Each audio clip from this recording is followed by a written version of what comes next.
They said it couldn't be done.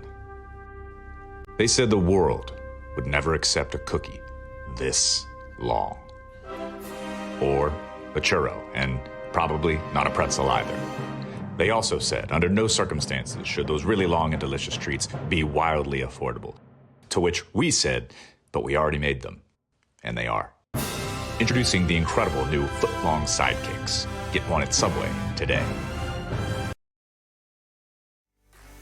Welcome back, everyone, to the LCS Challengers League Summer Promotion. And Josh, we got a series. It happened. LiT Esports, they were able to grab the Ari, grab the Vi, and just run the map with it anytime those ults were up. Yeah, really good stuff coming out from the side of LiT Esports to find their first game this time around. And now, as we already touched on, their last couple of games, they've used up a lot of the resources that you really need in order to try and find some of these wins. It's part of what makes getting some like clean 3-0s in Fearless Draft really tough to do, is because at some point you're going to run out of your really good things. Your opponent will still have some things left in the tank. Now, the question is, how much left does LiT Esports have in the tank? They did break the momentum from Blue Otter at least a little bit, so it could be an opportunity for us to be in the long haul.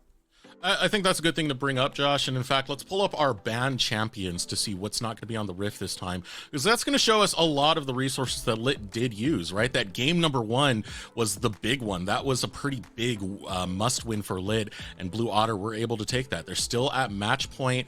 They've used up a lot of powerful picks. What is still left on the table, Josh? I do know we got some of those pocket picks. The Mord was one we wanted to see in the last game. The Renekton still did absolutely fantastic. What else is there? One of the big things that I do still want to see come out from the LiT mid laner is the Azir. He also has a Seraphine that is available to them, but Seraphine doesn't really work in the mid lane the same way that it used to, because she did actually receive changes. He actually kind of doesn't play the same way anymore. But either way, the Azir is still the big character on both sides that is pretty plainly missing. And there's still a Hui available for Blue Otter at the same time. And as the marksman pool gets choked out a bit, we are going to start to see some of the more lesser seen picks come out. Rockboom has been willing to pull out the Kog'Maw in the past in this promotion tournament, so something he still has in the wheelhouse alongside champions like the Sivir. For Lynx, however, it's been Ezreal play. Ezreal has been his deeper Fearless champion that he just grabs. He can play rather safe and usually punish very, very well when champions do aggress onto him. Yeah.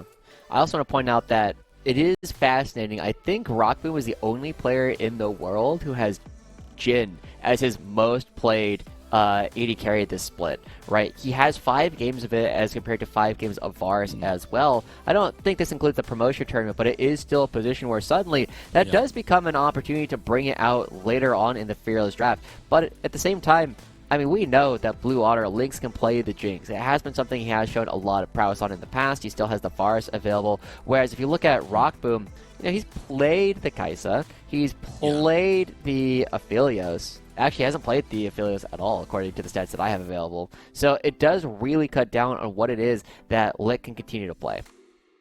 The Kai'Sa is one I would personally like to see. Match Lynx's aggression, just out-aggress him. Just body him full, you know.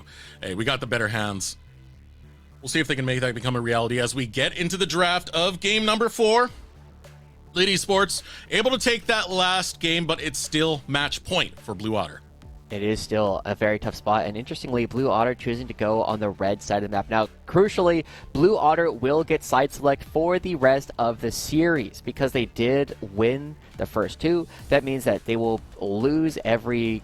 You know, if they continue to play, they will lose the games, and that means that they will have an opportunity to select. So that means that they get to choose whatever it is that they want. They are really starting to pinch down on what it is that Rockboom still has left in the tank. And crucially, LiT still maintaining that Samikin is not allowed to play the Zoe at all this entire series. But I really do like this for Blue Otter.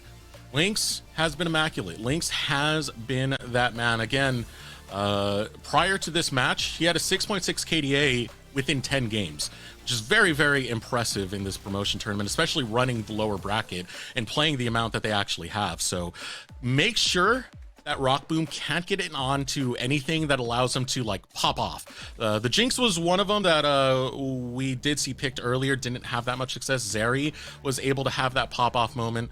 So very crucial bans towards the marksman pool.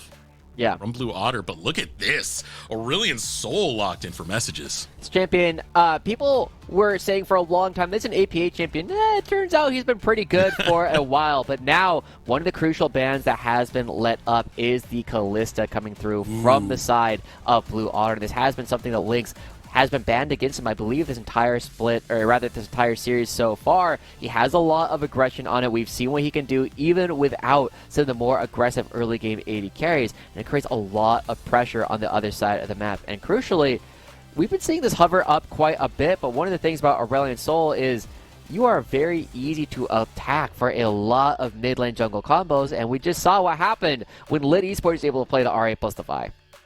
And that's the thing, right? Look at the jungle bans for Blue Otter. They played Volibear, they played Poppy, they played Lee Sin. Vi's not there. Vi is available for Blue Otter if they want to take it in this next round. If not, I'm betting it's going to get banned away in the second round by LiT. Yeah, and it's important to remember that the Xin Zhao is also available at the same time if Music does want to go towards that. There's a lot of champions still available for both sides of the map. And crucially, I feel as though Blue Otter has saved more of their good picks for later on in the series at the same time. The Xayah does come through, which I do like into the Ahri, and it is totally fine in the Callista as well. The Rakan also makes a lot of sense. You pair it up, and so now I'm really expecting the Vi to be the pick here, unless there's something that Blue Otter wants to play specifically to Xayah Rakan. No way. I don't believe that. Let's see, I know Music also has Wukong in the wheelhouse. That's a champion I've been kind of waiting to see from Blue Otter. I wouldn't like it as much with the Ahri in particular. I definitely want to see the Vi more than anything else. But Blue Otter, they might not go for the jungle pool. No, instead, they're going to just lock in that Blitzcrank for Rogue. There we go. Why was that so hard? There we go. Yeah, the Blitzcrank here is really interesting because, one, it allows LiT to try and decide what jungler you want Music to play. And also, I feel as though you don't need to bring in the Blitzcrank this early on in the draft, right? It is definitely something where, yes, it's a good champion, but now it gives LiT an opportunity to pick things that are either really easy to dodge the Blitzcrank with, or can make it very tough for Blue Otter to try and go for these hooks, right? If you were to pick, I don't know, like a Malphite or something like Dragoon was hovering, or even a Mordekaiser, you don't really want to hook these champions. It's very tough to actually go into these positions. And now, Blue Otter, by picking this, it does say that LiT, yeah, you can ban the Vi, we don't care. You can ban the Xin Zhao, we don't care. We're going to play our third favorite jungler as a pairing for Ahri. And taking away whatever you can that enables this Ahri in the mid lane, that enables Jung mid to kind of roam around this map, so far has been the gameplay for LiT in this draft thus far. As the Volibear gets banned away, something that Kisno has in his champion pool. Darius, I was waiting for the top lane bans to come through as Darius gets banned away. It will leave that Mord up once again if Dragoon does fancy himself that. We haven't seen the top lane picks just of yet.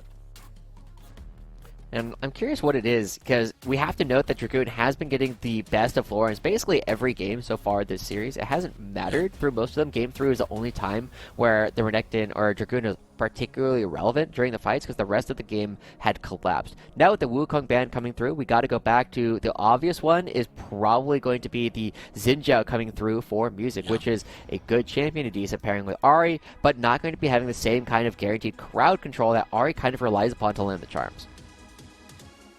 If you want to have that guaranteed crowd control, Jax is another champion that comes to mind. Sejuani on top of that. Okay. But Music might just want to take the full carry route this time. So that's what we're going to see. Diego locked in. Yeah, and it's consistent even if it's not guaranteed crowd control, right? The Flash W is difficult to dodge. You usually have to have your own flash up, and once that's down, it makes the charm so much easier for Samikin to land at the same time. So as the Viego does come through, we still need to see a jungle and a top lane come out for LiT Esports. Let's see. They've already picked a lot of the things that you typically expect, and so the Jax makes a lot of sense. It's been growing as a counter pick, especially to these auto attackers like Xin Zhao and the Viego, and you're creating a situation where you are putting a timer a little bit on Blue Otter Esports. And now we just need to see what the last pick can be, because this Jax is playable by Dragoon, but I'm expecting it to go to Kisno. Same. And again, that Mord is available. It would leave a counter pick over towards Lawrence if he wants to go for that. Instead, no Mord, Cassante. Left on the table for quite a few of these games. It's actually kind of surprising to see it locked in at this stage of the Fearless Draft. Yeah, interesting to see, and it does kind of say to me that they are kind of trying to bait Lawrence into playing a Rumble. It has been something that Lawrence has played into the Cassante a number of times so far, and it is something that you can be relatively aggressive about.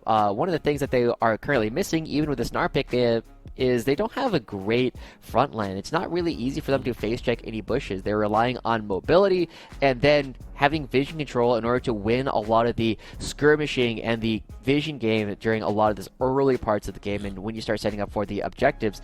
And as the Nara comes through, it is something that Lawrence has played for years and years, but I don't know. I actually feel as though LiT have once again outdrafted Blue Otter in this game. The big question is going to be is can LiT survive the early game onslaught from Samikin and Lynx? If Blue Otter were to go for like the Vi earlier in the draft for that R3, I really would have liked Blue Otter's chances a lot more. They need something to start these fights and start these picks going, especially around the early to mid game.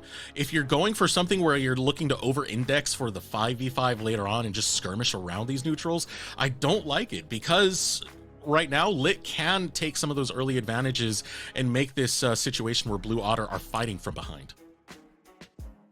If Blue Otter is fighting from behind in this composition, they are losing even more than the gold lead would be saying. And now, LiT Esports, as they come through, not a whole lot of surprises coming through with anything that is going on in either the items or the runes. And so it does mean that Blue Otter, I am going to be looking at how aggressively Music wants to play. Now, we did see that Music did have some very aggressive plays as the hook goes wide. We did see some very aggressive plays from Music previously in order to try and find some plays down the bottom side of the map, but it has been kind of stifled, and now we're seeing the swing back in community sentiment. Fans for Blue Otter coming out in force now. Oh, just kidding. No. There they go. Yeah, even that can get caster cursed, unfortunately. Guess so. Yeah, they're just waiting. The LiT Esports were waiting for us to say something. For Blue Otter, what do you think is more important to focus on? Do you think it's the mid lane, get the Ahri free, roam out with that, or do you think it's Lynx, Kalista, get the dragon control? I think it's pretty even. I do have to say, though, that this mechanic that Jax has with his skin is really dumb. Right? Because you can just go fishing. He's already got 3 gold, and if he gets lucky, I think he can get an extra 10, right? Like, that can pretty quickly add up to a ward if you happen to get really lucky. Either way, though, I do really want to see Samikin really have the tools to pop off in this game. Because if you can suppress the ability for messages to play the game, Aurelion Sol never really gets to do anything if you are stuck in a bad position early on in the game. And if you can allow Samikin to create pressure, it won't matter that Rockboom has the ultimate, because he will be able to do enough damage anyway. Oops. And it allows Samikin to be the point of damage where you are going to find these resets. For Lynx, it's hard to get in. You're a Kalista. You can't get that far forward without putting yourself in some immense danger. So Samikin does well in lane and does that pressure you're talking about against messages. Music has a reset angle, and that's where we can start to see these picks and skirmish pay off for Blue Otter. Yeah.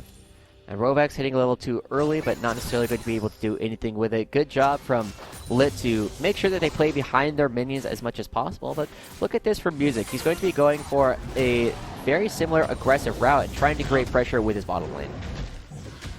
He's hovering in over towards the red buff of Kisno. Take the long route around as the hook is going to land on Plux. Rovak's throwing it out at the same time that the minion wave was there. Get a little bit more extra damage with that, but here we go. Invade into the jungle. Kisno doesn't know what's waiting for him. Now Music shows up. Will use the counter-strike to get the stun. Rovak still coming in. He did use that rocket grab earlier. I believe it has a base 14-second cooldown, so it does have to wait for a little bit. Now no play found in the bottom lane. Yeah, I mean, that's still some decent damage, and you do get the flash out of Plux as, yeah, 19-second Q coming out from Rovak, but that is still some pressure coming through. He is hiding behind a minion, so Plux will be alright, but now it does push Kisno out of his own side of the jungle, and yet again, another early game, extraction coming through from Blue Otter. They will be able to pick up this red buff, and Kisno just kind of has to hang out in the one spot he could potentially be unless he goes for a back. And look at Lawrence over on the top side, getting the better exchange with Dragoon. Lux. Ooh. Ignite. Ignite. If he had one more tick, just one more tick, that's the kill. And Music might just die for this straight up. No, He's waiting on don't one do end. it. You're waiting for the minion wave to crash in, but there's too many minions, man. Yeah, I saw that. It's like, Music, come on, bud. We cannot be serious about this. Either way, it is going to be a wave pushing back towards Blue Otter, which will help out quite a bit as Lynx and Rovex both go for this reset. But this top side, this is the first time we're actually seeing Lawrence getting the better of Dragoon, and this is a decent early game matchup for the Gnar, especially with changes to Cassante over the last couple of patches. But one of the major things that you will always look for is Dragoon and this Cassante have a really big wake up at level 6 where they will create a lot of pressure. And Samikin still trying to use his mana advantage to crash this wave and force Messages to be in an awkward position where he will not get a good timing on his reset either. Cassante is one of the more unique champions at punishing you because you have to be aware of where you are when it comes to terrain. So Lawrence can put himself in a spot where he just gets dragged through a wall and, oh, look at that. Kizno was waiting for Dragoon. Hello, it's a dead Gnar. Yeah, Lawrence needs to make the best of pretty much these early stages. Yeah, so he's doing a pretty good job. Definitely already building up a bit of a lead so far. About a wave across the map. Now we're starting to see the dividends being paid by Lynx and Rovex and the early plays that they got, getting the flash out of Plux, and now they have a sizable CS lead, and it will not be repaid by Rockboom. Is now Lawrence. Oh, Dragoon going forward here should be some awareness towards Lawrence, but he still gets first blood. Kizno's late and Lawrence gets away. That was a really, really smart animation trap coming through from Lawrence. Whenever you're playing up against someone who has an ability like that, the thing you're looking for is for them to stop moving and throw out literally any animation. By stopping to attack the tower, it means that Lawrence is baiting out Dragoon's unstoppable tool and then immediately punishing for it after that. And then Kizno with the flash not able to get in. But watch this, right? As soon as Lawrence stops moving, that's when Dragoon throws up the unstoppable, but it's not the ultimate coming out. That is a great play from Lawrence and not something we see enough of in League. These moments of brilliance have been coming out from Lawrence all through the promotion tournament. Again, I want to take you to round 1 against Winthrop. Lawrence was able to get solo kills against Denethor. Denethor's a really good top laner, man, and it was against Denethor's Cassante on top of that. So even getting the solo kill against Dragoon, Lawrence is starting to make a name for himself. Yeah, really, really important to have this happen now. If you start looking at these opportunities to stop reverse sweeps, they generally happen earlier. It's not in Game 5. If LiT wins this, they have so much momentum in the series that it is hard. It is very hard for the team who wins the first 2 games to win a Game 5. But now, Lawrence creating a lot of pressure, trying to push Dragoon down, and Music is already here. Yeah, here comes Music. We'll find the stun. No, actually too far off to lock it in. So you can see where the pressure is really allocated for Blue Otter. Start putting up towards the top side. Samikin's going to take a bit of damage from the Dragon. Messages comes forward. They're starting to tunnel in onto Samikin, but Samikin has Spirit Rush, so he's got the mobility to bail out from this one and turn it around onto Dragoon, who will go down another time. That was really good from Samikin. He knows that if he gets too close to Dragoon and gets ulted, he is not going to survive that. So instead, he runs the other direction, make sure that there's no opportunity for Dragoon to do anything. And because he lost the flash, it's an even worse position to be in. Now, we're starting to see Dragoon on the Cassante just absolutely getting taken advantage of. And Messages, with no mana, can't punish Samikin for having no HP. And this is where it gets miserable. Wave is about to crash into the tower. Dragoon is going to catch most of it. But that's a pain right there because Dragoon just used his teleport to get back into lane. Miss out on a lot of farm, and it shows in the CS. Absolutely, already down 20. He will get, about 5 to 10 of that back, but it's another play also going over to Lawrence at the same time, and the bottom lane also doing a fantastic job. This is something that we have been seeing from Blue Otter, and a bit closer to what I was expecting, but Samikin does need to be very careful because he knows that Kizno's around the corner. Yeah. You have that information. Right? You should not be disrespecting and going to shove in the wave when we know there's a Jax waiting in this brush. Samikin, just in the nick of time, will get the shove in. Not going to get caught by Kizno. Yeah. All right. Good stuff. Samikin is able to get out. Does get the assist. And across the map, there is just a burgeoning gold lead coming out for Blue Otter. And Rovex just feels like he has enough time. This is a little bit greedy, but if he can stop it back from Messages, would be worthwhile. Is not able to do so. But now we did see 2 grubs getting picked up by Blue Otter. One of them is going over to LiT, and with the first dragon also picked up by Blue Otter. Rovix just being annoying, and it should help set up for the upcoming dragon as well. The fact that he hasn't backed yet, he will be able to get the World Atlas completed, make sure that he is able to see all the different countries and see all the rest of the rift. The Blitzcrank Classic, Josh. You know, whenever you play this champion in solo queue or whatnot, I'm not in lane. What am I going to do? Oh, buff's up. I'm just going to take it over the wall and walk away to make your day just that much more miserable. Yeah.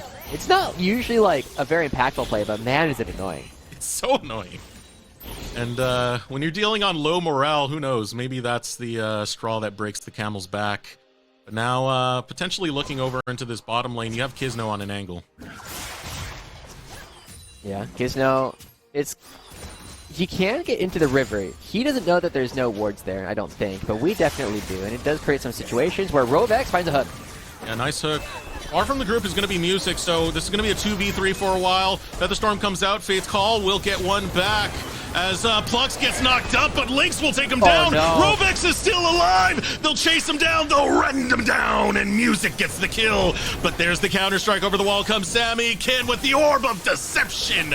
It's a kill, and another grab. The dragon dragged to the Otters and eaten alive. Oh no, that's 4 kills getting picked up by the side of Blue Otter, and it looks like Game 3 was a little bit of a fluke as Blue Otter finds everything. 2 kills to Music. No, Plux. Okay, never mind. He's just alright, but that is so much money suddenly getting picked up by the side of Blue Otter, and it feels like everything goes wrong. As this starts off, the hook doesn't land onto Plux, it ends up landing onto Rock Boom, who gets pulled in, and Plux is only level 5 in this. He doesn't have the ultimate until all of these minions die. As the last one actually dies, he gets the ultimate, but dies in the middle of it at the same time. Rovex just barely able to walk away, and then because Sammykin gets here, Rock Boom, even with the flash down, no real way to dodge out of anything. And then the hook to add insult to injury. There's no way for messages to get close enough to a wall to flash over it. So it is just every single thing that could go wrong did go wrong. This is the early game you want for Blue Otter if they're going to survive in this mid game. It's looking great right now. More notably, the bot side, Lynx 202. When you take this Callista, you're taking it to win the lane. You're taking it to win dragon control. So to go 202, 11 minutes into this is a scary Callista, and it's a scary situation for LiT Esports. Yeah, 4,500 gold already. Sammykin has a kill, getting close to finishing off that Malignant's first item, and then as a dragon starts to get picked up, these are the 2 most valuable individual dragons with the Hextech and the Mountain. Unfortunately, Blue Otter rolls a little bit low on the actual soul, but they have so much control over the map, it kind of doesn't matter. Now they're going to go towards the top side and probably get Twitch out on their side for the first time in the series. Anytime I see Rovex and messages around on the same screen, I get a little bit scared for the dragon right there. Yep. Right. Nice charm coming out from Sammykin. That's half the health of Plux. Yeah. Yeah, I was very surprised to see the Battle Dance or the Grand Entrance go through to try and find that, but ultimately not a whole lot. I also want to point out the fact that we are looking top lane again, and Lawrence does have a good CS lead, already up 5 waves, and now with some help from his friends, likely to take the rest of the turret. And some help from the Twitch chatters as well. It might not be a full-on Grubageddon, but 5 grubs is still pretty impactful. Still good. We do love having all the grubs ready to go, but overall, as we look at this, we are starting to see more and more of the jungle is no longer belonging to LiT Esports, and as they try and come in, the blue buff will be taken away. Blue Otter looks going to throw a ward. No, I thought he was going to throw a ward and then just get blind hooked by Rovix over the wall. That would have been the best timeline. Fog of War is spooky. Spooky. You don't want to go there. Yeah, this is terrifying. Rovex has been just going after hook after hook after hook as well. Look at it. Currently 4 assists for him. That's what you want from a Blitzcrank. And at this point of the game, Blue Otter have gotten such a lead where it really doesn't matter that much of who they hook. Yeah. Okay. Good damage from messages, actually, as well. But ultimately trading a lot back to the turret. Man.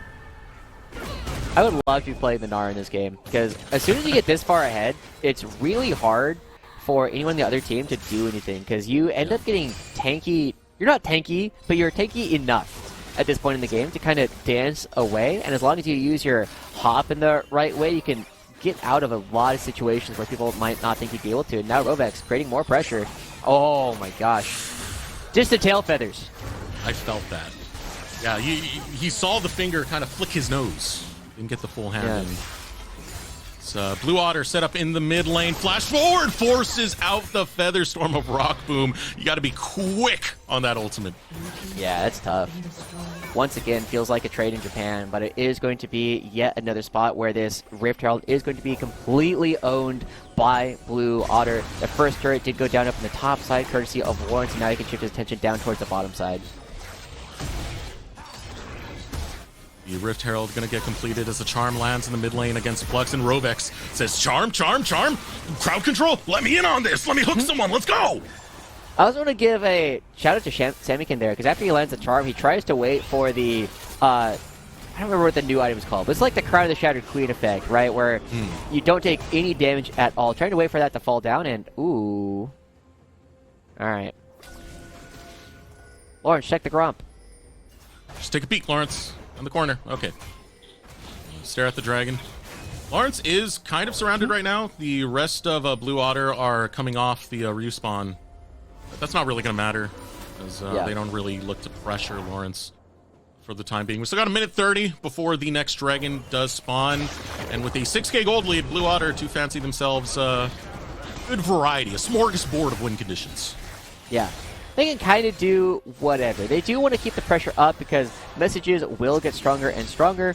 One of the things you do love to see whenever there's an Aurelion Soul, and I believe he has the Skies Descend big version of the ultimate available right now. One of the things that you can try and do is attack the Aurelion Soul, try and force him to use it before the objective actually spawns. Instead, they're going to be picking up the mid lane turret where there is not enough wave clear. And messages, now that he's grouped up, it becomes really hard to try and take that down. Instead, they will get two structures, though. This game is so accelerated. 7k, 15 minutes into this. Blue Otter have been very active with taking structures on the map. I mean, they used the Rift Herald and the Grubbies, grabbed the mid lane. Lawrence already had his way with the top side, so he heads bottom as well, and that's 3 towers down. It's Blue Otter, so rich at the moment, so wealthy, feeling good. Yeah. And crucially, LiT are going to be sending people towards the top side of the map. They're not really interested in contesting this dragon whatsoever. It is important to note that Messages really doesn't do a lot of damage. This is where, when I played Aurelion Soul, I go, guys, just let me do my thing off in the side lane. I'm going to try and get as many stacks as possible, as quickly as possible. But I also want to point out where Flux is. He is currently sitting towards his opponent's red buff, waiting to see if someone will show in the top lane. Yeah, he's very, very deep in there. But here comes Lawrence. Let's take the fight to Dragoon, who hasn't really had a chance in quite some time from the lead grown. Ooh. Izzo not showing up quick enough to stop the recall. More fights breaking out. The bigger objective right now is going to be that dragon. Music's already been able to secure it. It was something that was forfeited to LiT, but Dragon Soul will be the next one. Yeah. Hemtech Soul, it's nice. You know, Soul is a soul, but it is not the one that you really want to be picking up. I think the big thing now for Blue Otter is going to be to see how they actually try and push this lead, because there's a lot of wave clear coming out from the side of LiT Esports. Zaya is able to clear out one wave by herself. Aurelion Soul is able to clear out a wave by themselves, and it is going to be on Blue Otter to try and make plays as Lawrence gets caught a little bit. Yeah. He doesn't realize there's other members of LiT Esports who are around this area. But Lawrence wants to turn it around to try and get a kill before that can come through. The charm is found by Flux. Flux pops the ultimate. Lawrence able to get him into the wall. But there's no one to bail you out this time. Messages grabs the kill. Shutdown goes over to Messages, but it is going to be a big play on the other side as everybody on the side of Blue Otter is already here. They're going to be taking down the top lane inner turret. That is a better gold trade overall for the side of Blue Otter. It's just not as concentrated on one target. So the big question will be, how strong is LiT Esports feeling around the next dragon? And can Blue Otter get the Skies Descend out of Messages? Can they attack him before it actually starts off? Because he will have the big ultimate with the Riley slowing down the entire battlefield, and also you probably have a Leandre's completed by that point as well. It's at this point of the game where you're only going to get one big ultimate from Messages, and if that does not mean the world for LiT Esports, that's going to be the end right there. You need to see it happen potentially around one of these 5v5s, around this dragon, potentially, that Dragon Soul's going to be spawning with. As you said, though, there's not much damage afforded over to messages. He only has that Rylas. Did finish the Haunting Guise to provide some damage back, but as it is right now, it's still an uphill climb that LiT are trying to make. And crucially, it's really tough for LiT to side lane in multiple lanes. You do not want to leave the Aurelion Soul alone, but Lawrence might be getting caught again. There's a huge collapse, and he's going to get some movement speed in a moment, but he has to teleport out now, and I think it's too late. Yeah, far too late. Lawrence is going to go down. What can Blue Otter do about it, though? Oh, they get the ult? No way. No way. They use the ult right there to try and get Lawrence? Are you kidding me? Oh, no. That's unfortunately another catastrophe coming through from LiT. They stop the teleport, but Lawrence is able to hop and flash his way out of that one. And Messages using the ult with only 2.5 minutes left. You need 75 stacks in order to get the next Sky's Descent. He does not have time. They needed that to work out. I thought Lawrence was dead for sure, but he finds an escape on that one. They'll lose the bottom lane turret, but who cares? You're still up 7,000 gold. You're going to have the tools to play for the Dragon. You're going to have the tools to play for the Baron as well. LiT Esports using a lot of resources to not get a kill. Jeez, I don't understand the mindset of using the ultimate right there for Messages. It was one pick you're going for. If you get that pick, you're getting it sooner than later. There's 4 people dogpiled on Lawrence. He still got away. I feel like that's a big blunder right there, and Blue Otter are going to try and capitalize. They've grabbed Flux. He will be able to hop back to Messages. The Baron's been started up. Yeah, there's no ultimate for Messages at all, let alone the big version of it. So now, Blue Otter. Dragoon's forward. Oh, that's 2-man in the back line coming out from Lawrence, but he gets pulled in by the all-out. It'll be a trade, a 1-for-1, but Blue Otter still like their odds as they go for the grab onto Messages. Messages has to flash out. Forward goes Sammykin, finds the Spirit Rush. 1 kill picked up by Lynx. Lynx still hopping around, and no one is there to check him. Kisno looks for the angle, but there is the rend. There are the spears. There is Lynx.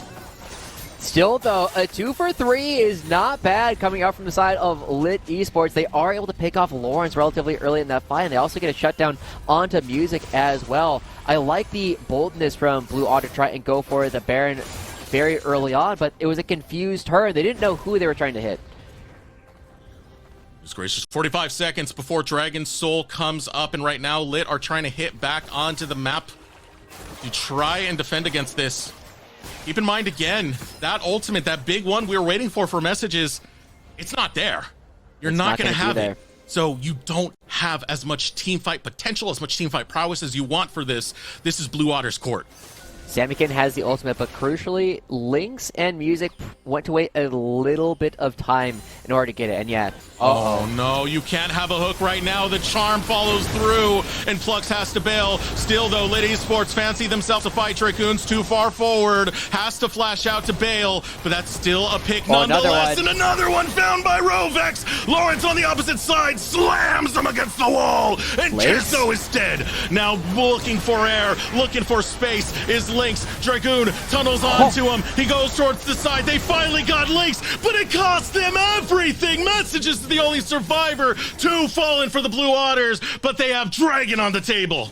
They're going to pick up Dragon Soul, and so many hooks coming out from Rovex. 0-0-11 coming out in this one, but it starts off, they try and find Flux, and we talk about how important the ultimate for Messages will be. He finds it onto Music, is able to find that kill, but the fight just doesn't stop after that. Lynx is dancing around on one side, and then as the hook finds Kisno, that ends up being enough for Lawrence to jump in and find him. But look at where Lynx is dancing. He is trying to tango with both Rockboom and Messages at the same time. The entire team ends up trying to dogpile onto him, and yes, they do eventually get him, but they have to commit so much that Lawrence and Sammykin are able to clean up afterwards. Yeah, Lynx has a hop, skip, and jump, and he creates enough distance to get under the tower. And that's the punish coming out for Blue Otters. Even when LiT are able to grab kills, even when they grab that big priority target, which was a 605 Callista, they still don't come out ahead. The struggles are real right now for LiT Esports. They're on death's door, and they got to make a move fast. We'll see what they can do. The next big objective, of course, is this Baron buff that is on the top side of the map. Now, this particular terrain setup does favor LiT a little bit because there's only one way in and out, and that gives Aurelion Sol a very natural spot to put down the black hole. You have so much more control of the map at this point. And Blue Otter, they've slowed down a little bit. We've been holding at around a 7,000 gold lead for a long while at this point. And now, messages also with the Skies Descend. Blue Otter need to be ready to go for a turn, or just go for a bit of a split push because nobody is matching Lawrence. No one's down here. Dragoon doesn't have teleport. Coming off cooldown soon, but not soon enough. Gotta be down there or else your base is gonna be forfeit to the Snar. Another hook is gonna be found. Rovex doesn't like his odds staying in there, so he's gonna call for the Fate's Call. Looking to bail out Lynx. Lynx is creating distance, and they can't jump on Lynx, so the rest of the Otters begin to pounce on LiT Esports. Dragoon's dragged back in by Rovex, but the Dragon now doing work as messages will get the health bars low enough for LiT to have a chance, but look at Lawrence go. Meanwhile, bot lane, yeah, Lawrence is still going. He's going to get the entire inhibitor during this entire fight. That was a 4v5 that you traded even in for the rest of your map. And suddenly, Lawrence can just return right on back. There is still a Baron to be played for it. Everybody will be up in time before LiT Esports are ready to go for this objective yet again. Blue Otter come out on top. Another 1,000 gold going to their pockets. And crucially, they protect their shutdowns. In an ideal world, LiT win that fight in a 5v4 and they take a tower. That's a good amount of objective gold coming back to you. But we're not living in that world right now, and unfortunately for LiT, they couldn't take it to that extent against Blue Otter, who, again, that was a 4v5. That seems like the odds are completely against you now, and with super minions constantly piling into the bottom lane, this is where Blue Otter can pressure the Baron. Luckily, Dragoon does have the teleport, so he will be able to match that at the very least, but we've seen this before. You do want to force that Baron issue before Messages has an opportunity to build up the Skies Descend again. Rovex throws out a hook, but does not actually land it. And that does put us in a position where Blue Otter, they're going to be waiting just a little while longer. And as long as Messages isn't hitting these waves or isn't hitting champions, he's not building up more Stardust stacks. No more Aurelion Soul blocks are coming through. That does mean that Blue Otter should feel totally fine to wait a bit as long as they don't see Messages continuing to stack. Samikin looking for the angle. Messages will stop that. And what a story for Blue Otter, man. It's just feeling great for them. Even Samikin, who was the newcomer of the split for Tier 3, and he's about to promote into Tier 2 and have his rookie split if this keeps going his way. And then ask for much more as Rovex finds a hook onto Kizno. Kizno uses the counter-strike, only finds the stun onto Rovex. Teleports are channeled, Messages is jumping in, and he will land the ultimate, but Fate's Call pulls him.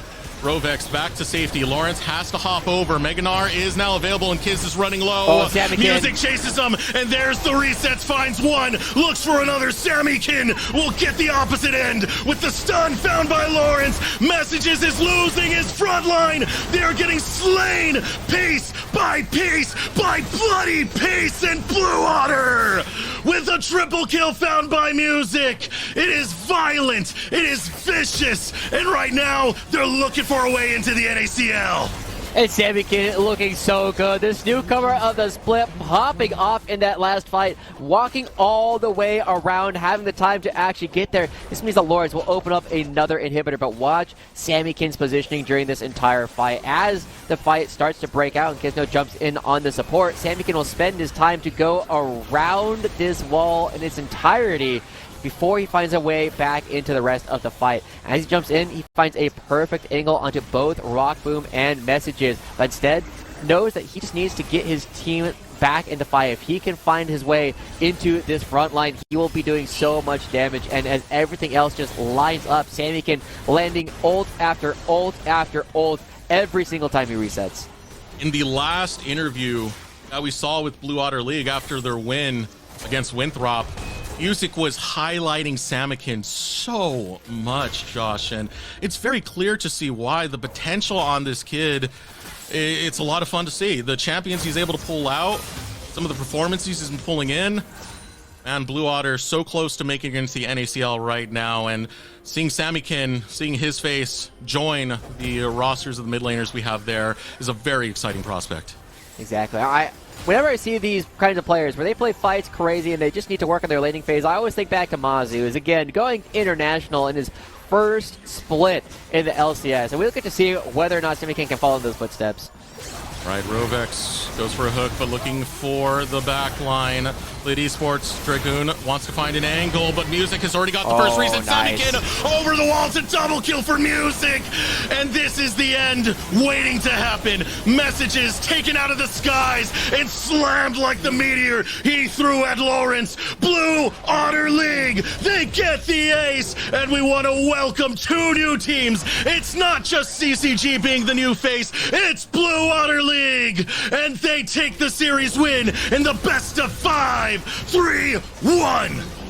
And every single one of their wins here, Desrex, were absolutely dominant performances coming through. We get to see some new faces, we get to see some old faces returning, and it's so exciting to see this team come back on in. These guys have been a staple in the Tier 3 for a long time. Blue Otter, not just the organization, but also the leagues that they put on, looking great. But we get to see the final fight one more time as we jump into this replay, and it is just a great showcase of how far ahead Blue Otter have gotten themselves. If the gold was even, Rovex just dies here for free. But because they have so many tools, Samikin able to get a ton of damage, and watch how he dashes in and out of the fight over and over again. Credit to Rockboom for actually being able to take him down. Look at how much damage comes back out of that Blade Collar, but it doesn't matter when Samikin has already done the job he needs to. They take down every single person, and they only lose one.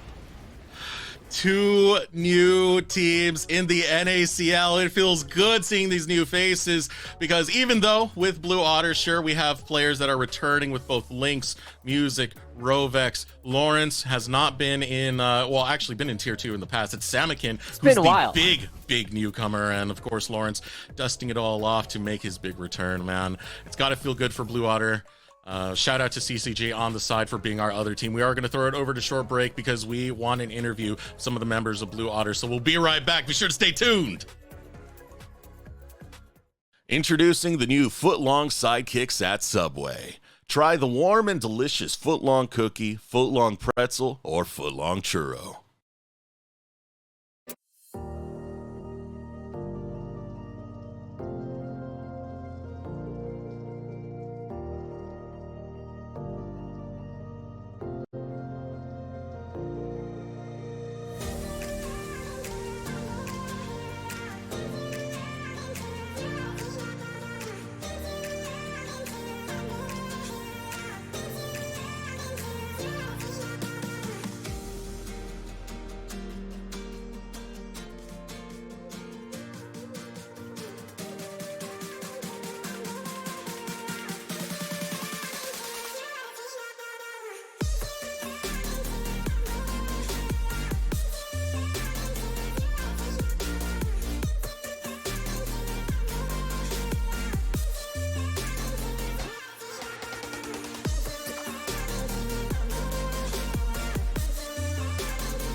Welcome back, everyone. I am joined by Samikin, victorious, now promoted into the NACL. How does it feel, man? Tell me.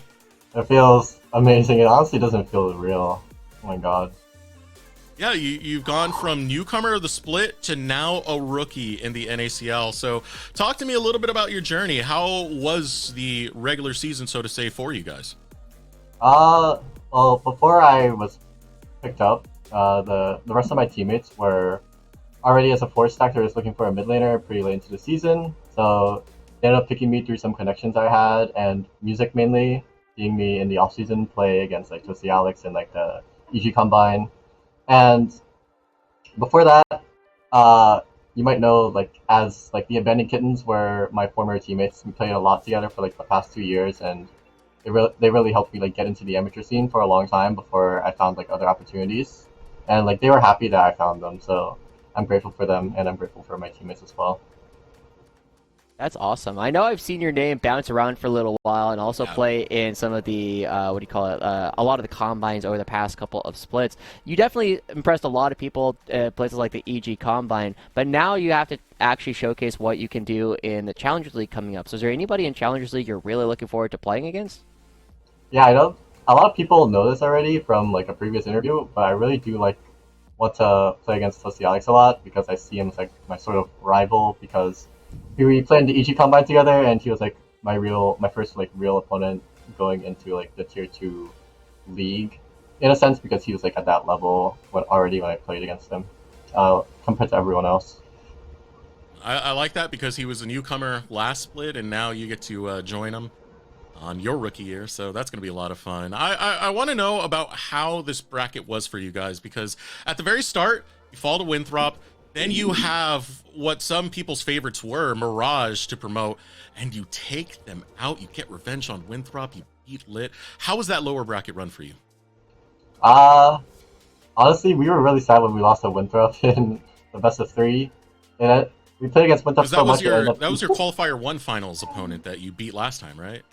Yeah, in OQ1 we beat Winthrop 3-2, and basically we played Winthrop so many times. We played them in like a best of 13 basically over like the first 2 OQs and the promotion tournament.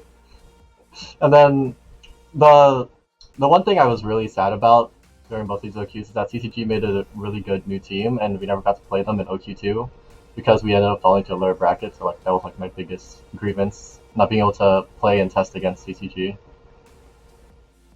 Nice. Well, we also got to talk about the fact that this last series looked kind of easy for you, with the exception of Game 3, where you guys maybe got a little bit too hyped for yourself. But other than that, it was just you guys just plowing through and really coming into this one. What was the game plan going in, and did it go... I mean, I guess it must have gone better than you expected. Well, our coach, Uncle Phil, has actually been telling us these past three, like, best of 3s and best of 5s that we are definitely much better than our opponent, and as long as we play our own League of Legends, we'll be able to like just win based off our own like macro and micro that we've learned over like the past 4 months, like together as a team. Like sometimes like these teams that we play against like usually don't have as much scrim time as us, except for like Winthrop and like I guess Mirage, because they're an NAC. Well, I guess they're all NAC, right? They're both NACL teams and a collegiate team. Right. Oh, well, right. Anyways. So, Samakin, I want to give you the stage. You are a new face in the NACL. This is going to be a lot of people's first time seeing you. Tell them what you're about. Tell them who you are. And, of course, give any shout-outs at the end before we let you go.